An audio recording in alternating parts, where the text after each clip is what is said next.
Kada vježbamo, trebamo obratiti pažnju i na brzinu izvođenja vježbe.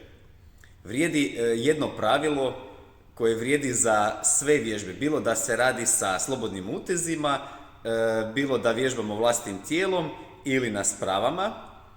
Podižemo uteg brže, a sporije ga spuštamo.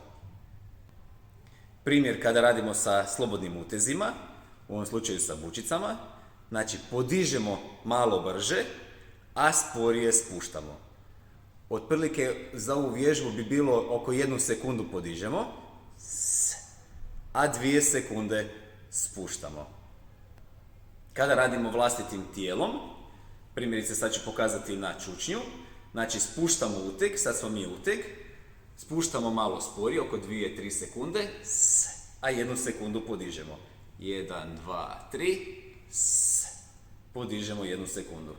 Znači sporije spuštamo, brže podižemo. Isto tako i kod sprava, primjerice kod ove sprave za leđa, trebamo gledati utege. Zbog prijenosa se događa da kad ja spuštam ove ručke, utezi se podižu. Znači mi gledamo što rade utezi. Znači, spuštam ručke, ali se utezi u tom trenutku podižu, pa ćemo to izvoditi malo brže.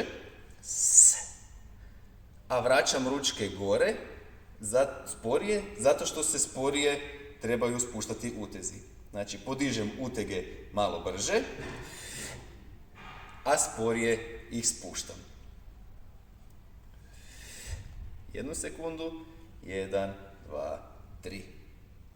Ovo pravilo jedino ne vrijedi kod vježbi poput jumping jacka, niskih skipova, visokih skipova i ostalih sličnih vježbi.